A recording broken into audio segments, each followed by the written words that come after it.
요한복음에는 전체적으로 7가지의 기적 이야기가 등장합니다.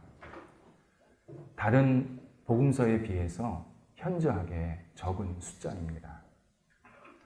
요한복음은 선별된 기적을 통해서 예수님이 누구이신지, 그리고 예수님이 우리에게 알려주신 이 진리의 말씀, 영적인 깨달음이 무엇인지를 효과적으로, 집중적으로 후손들에게 알리고 있습니다.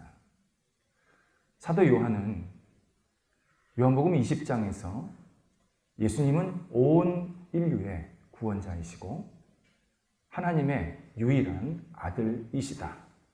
이것을 우리는 분명하게 믿고 고백해야 된다. 이런 의도로 이렇게 전체 요한복음을 정리했다라고 소개해 줍니다. 하나님께서 성경의 각 책 저자들 한 사람 한 사람을 너무 잘 아셔서 그들의 성품, 경험, 특징, 또 그들이 가지고 있는 지혜를 활용해서 성경책 하나하나를 쓰게 만드셨습니다. 그래서 똑같은 내용일지라도 누가 썼냐에 따라서 느낌도 다르고 말씀하고자 하는 핵심도 다릅니다. 사도 요한의 경우는 정리의 은사가 있습니다. 그래서 일목요연하게 탁탁 잘 우리들에게 설명해 주고 있습니다. 그런데 이 말이 요한복음이 이해하기 쉽다가 아닙니다. 요한복음은 복음서에서 제일 어렵습니다. 그리고 의미가 굉장히 깊습니다. 이 파고 파도 요한복음에서 알려주시고자 하는 하나님의 뜻이 무궁무진하게 나온다는 사실을 계속 발견하게 됩니다.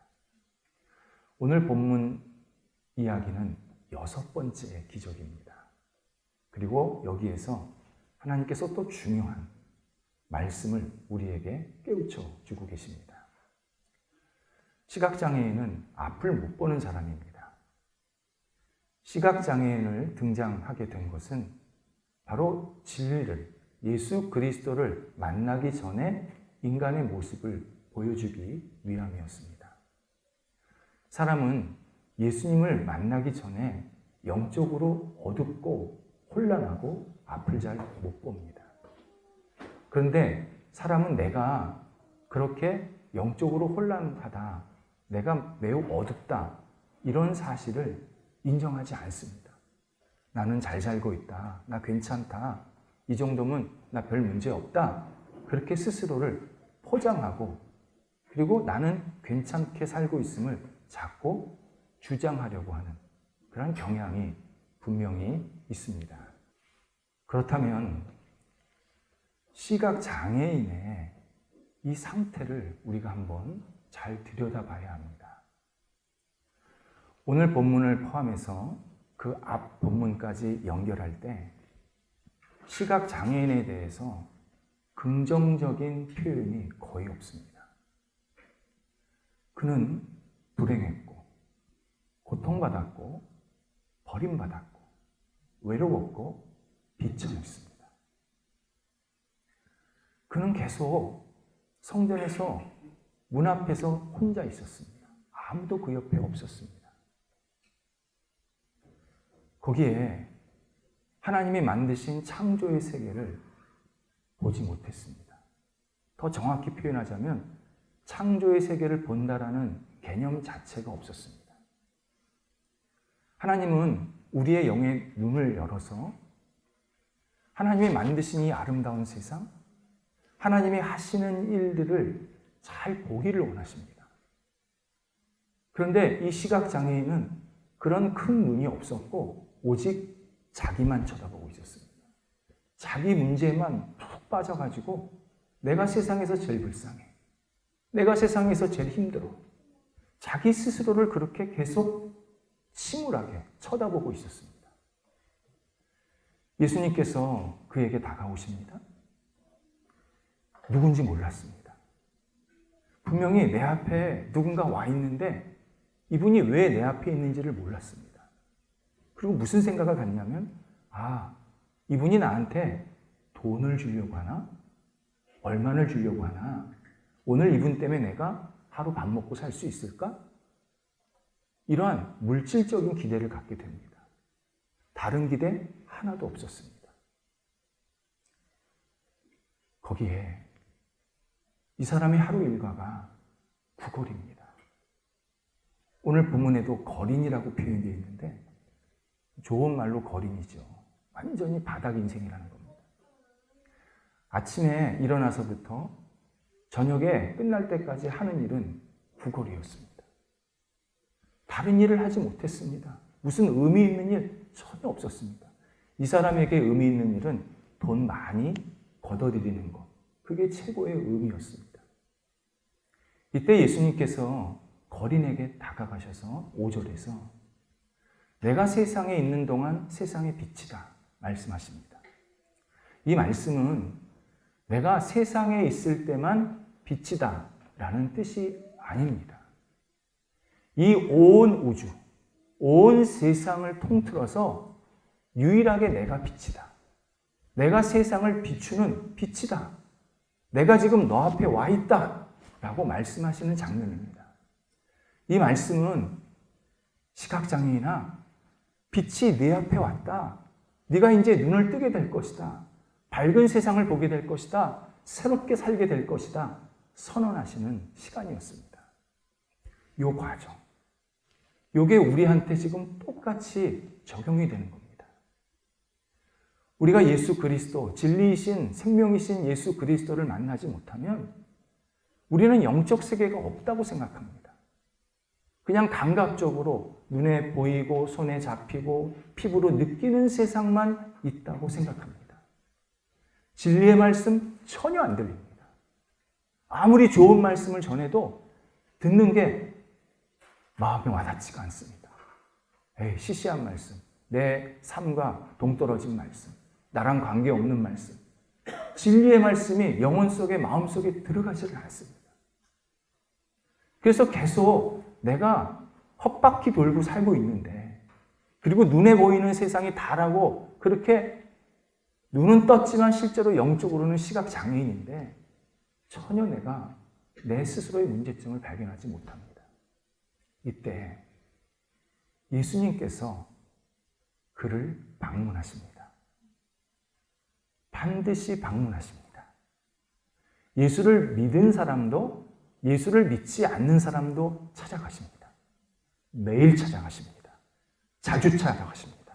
이유는 빛이신, 진리이신 예수님 없이는 우리가 살 수 없다라는 사실을 예수님이 아시기 때문입니다. 그래서 우리를 사랑하셔서 계속 우리를 찾아오셔서 두드리십니다. 근데 그 상황이 어떤 상황이냐?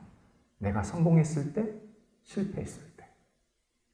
내가 건강할 때, 몸이 아플 때.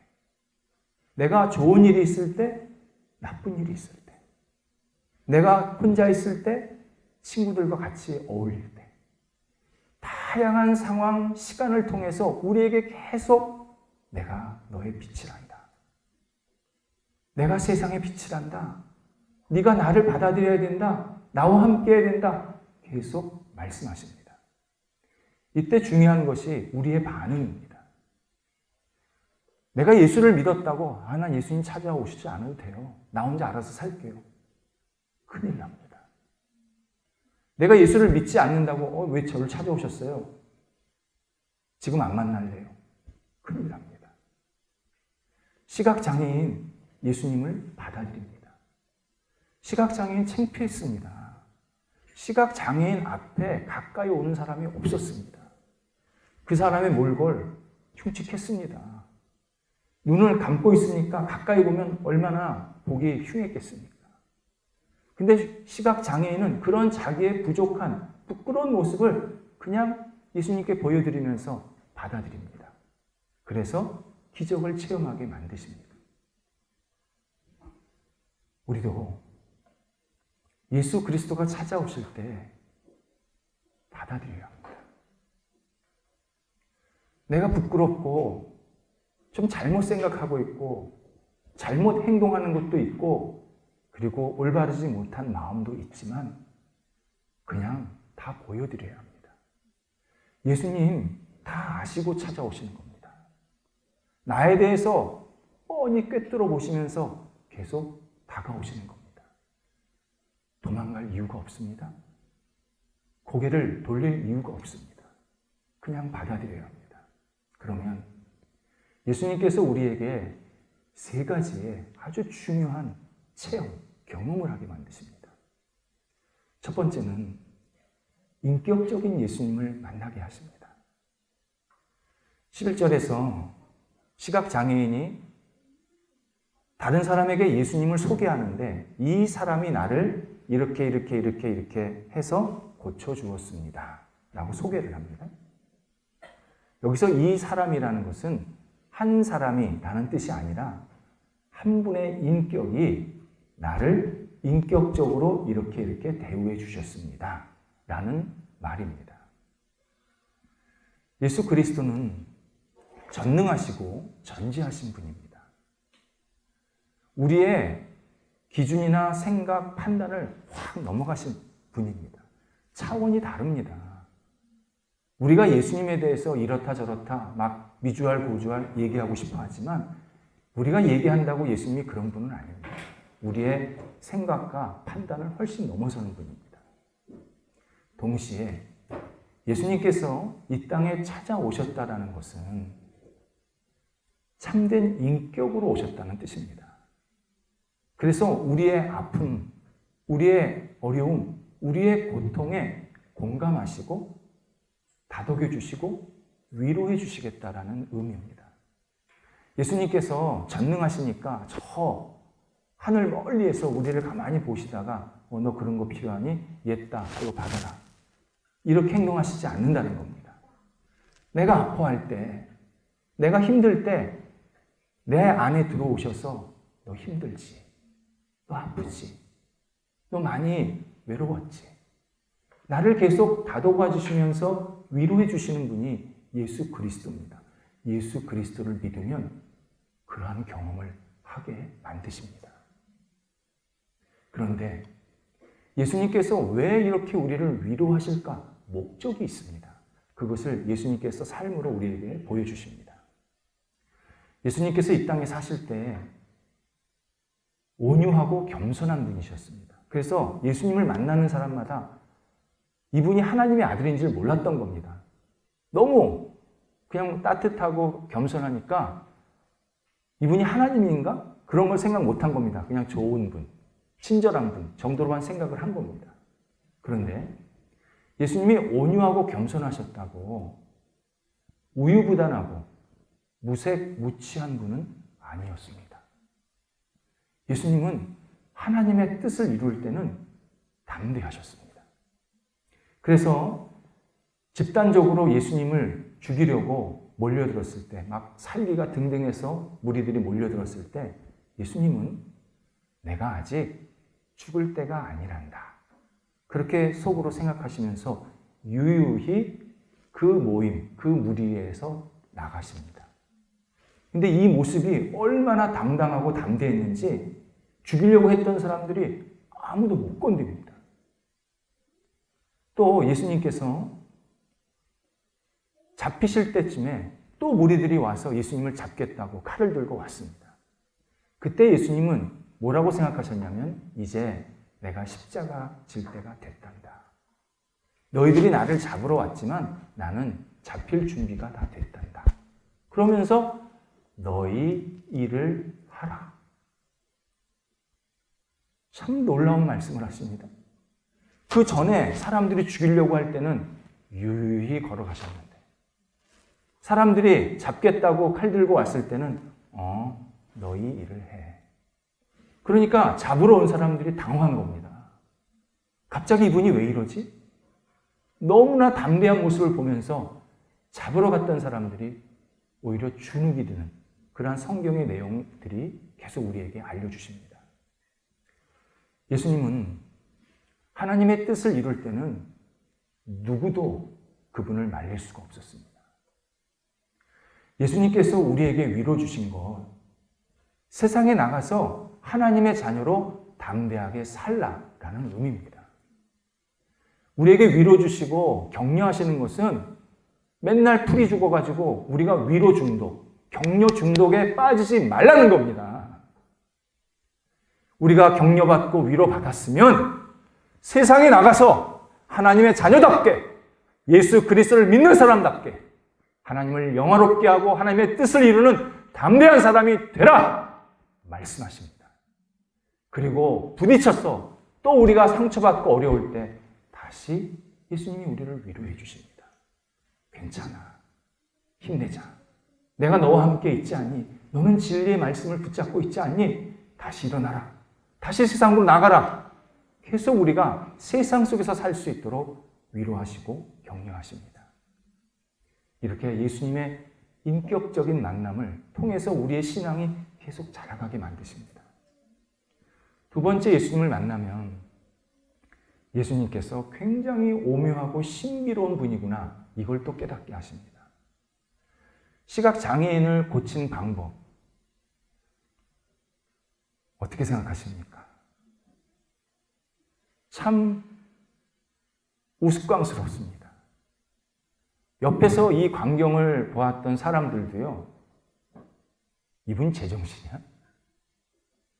지금 속꿉장나네? 이렇게 해서 이 사람을 눈을 뜨게 해주겠다고?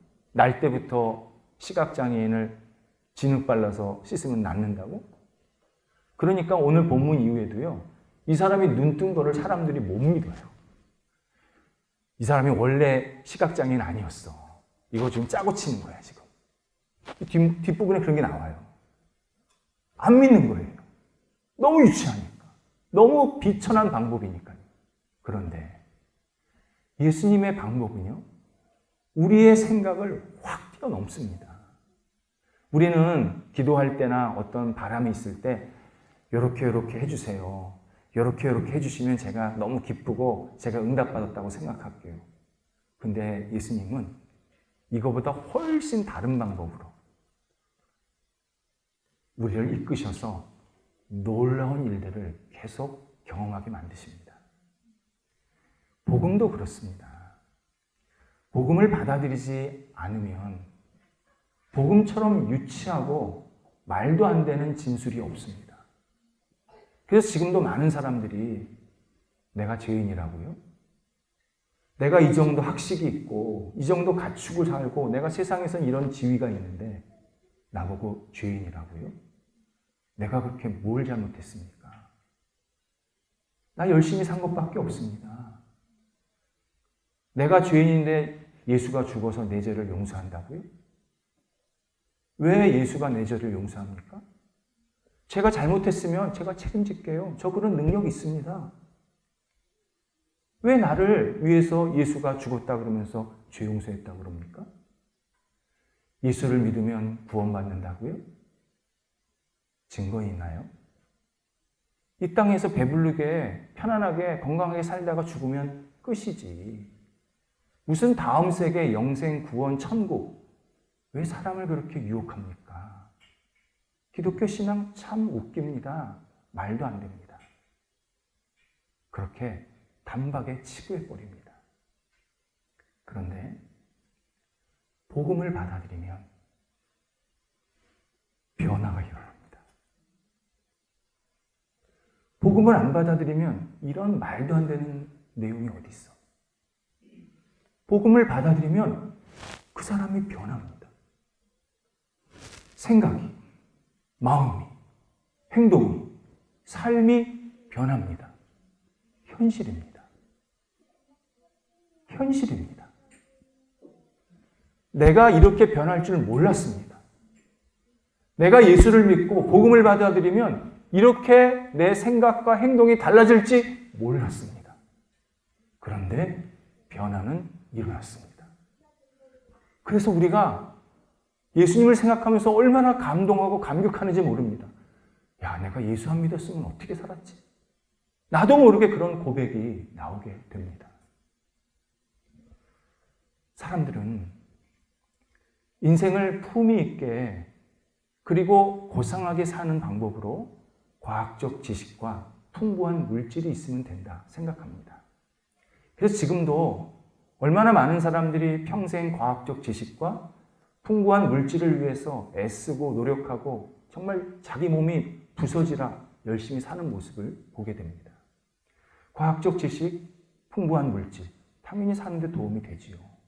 그런데 인간이 고상하고 품격 있게 살려면, 삶의 질이 높아지려면 성경은 다르게 말씀하십니다. 사람이 바뀌어야 된다는 겁니다. 사람들은 나한테 과학적 지식과 풍부한 물질이 있으면 아주 삶의 질이 좋아지고 내가 고상하게 산다 생각하는데, 성경은 내가 바뀌어야 된단다. 우리가 변해야 된다는 겁니다. 그러면 뭐가 있어도, 무슨 지식이 있고 없고 물질이 있고 없고를 떠나서 그 사람의 삶의 질이나 품격이나 고상함이 올라간다는 겁니다. 변하게 된다는 겁니다. 그리고 사람의 변화의 첫 번째 단추가 예수 그리스도입니다. 복음입니다. 복음을 받아들이면 그 사람이 변하고 변한 사람이 세상을 변화시킵니다. 이건 역사에서 계속 우리한테 보여주시는 진실입니다. 내가 복음을 받아서 변하면 정치, 문화, 예술, 학문, 과학, 기술, 복지, 거의 인간 사회의 모든 분야를 다 신앙적으로 바꾸게 됩니다. 그리고 신앙의 영향을 받게 됩니다. 예를 들어서 경제학에서요, 그리스도인 복음이 얼마나 큰 역할을 했는지 모릅니다. 독일의 사회경제학자 막스 베버가 있습니다. 그 사람이 유명한 책을 하나 쓰는데, 프로테스탄트 윤리와 자본주의 정신입니다. 이 책은 경제학의 교과서고 경제학의 바이블, 성경입니다. 경제학을 공부한다, 이 책을 반드시 읽어야 합니다. 그리고 경제학이 아니더라도 내가 현대사회를 산다, 우리 현대사회가 왜 이렇게 발달했고 자본주의가 생겼고 시장경제가 생겼지? 이 책 읽어야 합니다. 참고로 칼 막스의 자본론은 선택입니다. 이거 읽어서 엉뚱한 행동하는 사람 되게 많습니다. 그런데 막스 베버의 이 책은 반드시 읽어야 합니다. 기독교 신앙이 어떻게 시장 경제를 태동시켰고 자본주의를 발전시켰는지 이 정설로 제대로 설명하고 있습니다. 16세기 종교개혁자들이 복음을 재발견합니다. 그동안 복음을 잃어버렸었는데 이 종교개혁자들이 복음을 다시 찾고, 찾은 다음에 우리 일상생활의 모든 부분을 재정립하기 시작합니다. 그 중에 하나가 일이 있었습니다. 종교개혁자들이 일에 대해서 설명하기 전에 일은 뭐였냐면 먹고 살기 위한 방편이었습니다. 그 이상도 그 이하도 아니었습니다. 그래서 일하는 것은 내가 가난하다, 일 안 하는 것은 나는 부유하다, 일하는 것은 창피하다, 일 안 하는 것은 내가 굉장히 안정적으로 잘 살고 있다, 그렇게 생각했습니다. 그 당시에. 그래서 내가 어느 정도 돈을 벌면 종을 시키든지 하인을 시키든지 노예를 사가지고 그냥 일 시키고 나는 평생 편하게 산 겁니다. 그 당시 분위기가 그랬습니다. 그런데 종교개혁자들이 우리에게 하는 일은 하나님이 나에게 주신 사명이다. 당신이 청소하느냐? 당신이 큰 가게를 운영하느냐? 허드렛 일을 하느냐? 나라를 구하느냐? 다 당신에게 주신 하나님의 사명이다. 사명감을 가지고 신실하게 최선을 다해야겠다. 가르치고 설교했습니다. 이 말씀을, 이 가르침을 들었던 사람들, 그리고 복음을 받아들였던 사람들이 자기 분야에서 헌신하고 충성을 합니다. 희생을 합니다. 돈을 벌기 위해서가 아니라 하나님이 주신 나에게 주신 그 사명을 이루기 위해서 누구보다도 열심히 부지런히 일합니다. 그렇게 생긴 게 시장 경제입니다. 그리고 시장 경제가 점점 확산이 돼서 자본주의가 시작이 되었습니다. 경제학뿐만이 아니라요, 모든 분야에서 세상은 종교개혁 시대 이전과 이후로 나뉩니다. 경제도 그렇고 문화도 그렇고요. 다 그래서 종교개혁 시대 이전을 중세라고 표현을 합니다. 그 이후를 근세라고 표현합니다. 세상이 달라졌다는 겁니다. 예수 그리스도를 믿으면 우리의 변화가 우리의 생각을 완전히 뒤집습니다. 나는 이 정도, 요 정도 수준 아닙니다. 예수님이 너무 오묘하고 신비해서 그분을 믿으면 막 내 자신이 변하고 내가 세상 속에서 역할을 계속함으로써 뭔가 새로운 일들이 생기게 만드십니다. 지금도 마찬가지입니다. 세 번째는 예수를 믿으면 예수님을 그때부터 하나씩 알기 시작합니다. 12절에서 시각장애인이 나는 예수님이 어디에 계신지 모릅니다 라고 표현을 했습니다. 근데 이 문장을요 다르게 번역이 가능합니다. 나는 예수가 누구인지 모릅니다. 이렇게도 번역이 가능합니다. 어디 있는지가 정도를 말하는 겁니다. 예수님이 어느 정도인지 모르겠습니다. 이런 뜻입니다. 그러니까 이 시각장애인은 자기가 고침을 받을 때는 예수님이 누군지 몰랐는데 고침 받고 난 다음에 예수님을 조금씩 알기 시작하는 겁니다. 이후에 계속 예수님에 대해서 고백이 나옵니다. 우리도 마찬가지입니다. 예수를 믿은 다음에 예수님께서 어떤 상황과 형편 속에서 나를 계속 예수님이 이런 분이고 저런 분인 것을 깨닫고 경험하게 만드십니다. 어떤 분은 나는 예수 다 알고 믿을 거예요. 내가 예수가 누군지도 모르는데 어떻게 믿으라고 합니까? 그 사람은 죽을 때까지 예수 믿을 생각이 없습니다. 라는 말과 똑같은 말을 하는 겁니다. 예수님, 우리 다 알 수 없습니다. 다 알고 믿는다? 믿을 수 없는 겁니다. 그런데 내가 예수를 먼저 믿고 나면, 받아들이면, 그때부터 예수님이 내게 하나씩 예수님이 누구이신지 깨닫게 하십니다. 그래서 내 신앙이 계속 성숙하게 만드십니다. 그렇다면 우리가 예수님을 믿을 때 제일 중요하고 핵심이 뭐냐? 단순하고 순전하게 믿어야 합니다. 내 지식을 넣으면 안 됩니다. 내 판단, 내 예단을 넣어놓고 나는 예수를 이렇게 믿겠다, 저렇게 믿겠다. 내가 결정하면 안 됩니다. 예수님이 나한테 다가오셨을 때, 또 예수님이 말씀을 통해서 우리에게 들려주시는 진리가 있을 때 순전하게 믿음으로 받아들여야 합니다. 열왕기하 5장 나만 이야기를 한번 들어보시기를 바랍니다. 이스라엘 국가 바로 북동쪽에 붙어있는 나라가 아람이었습니다. 아람은 과거 얘기입니다. 이스라엘과는 비교가 안 될 만큼 강대국입니다. 제국이었습니다. 얼마든지 이스라엘을 무너뜨릴 수 있는 힘이 있었습니다. 그 아람 제국의 넘버 2, 3 아닙니다.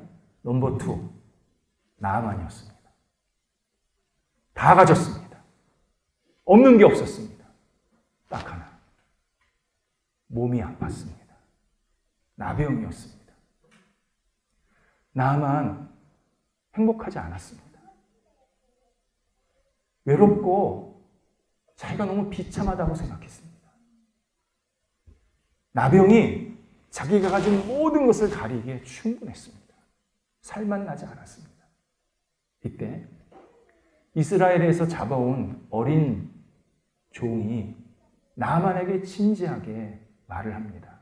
주인님, 제 고국에는 주인님을 고칠 수 있는 선지자가 있습니다. 나아만이 기대를 갖고 선지자를 찾아갑니다. 사실 나아만이 선지자를 불러도 됐습니다. 그만한 위치였습니다. 그런데 너무 갈급했고 빨리 고치고 싶어서 찾아간 겁니다. 근데 선지자가 나아만의 얼굴도 안 보고 저기 있는 요단강에 가서 씻으세요. 나아만 화가 났습니다. 아니, 분노했습니다. 내가 나병이라고 당신 나 얼굴도 안 봐? 당신 나 누군지 알아? 그리고 우리나라에는 요단강보다 깨끗하고 큰 강이 몇 개나 더 있어요. 이 개천과 같은 요단강에서 내가 씻으라고? 당신 나를 하대하는 거야. 나를 비루하게 만들고 있어.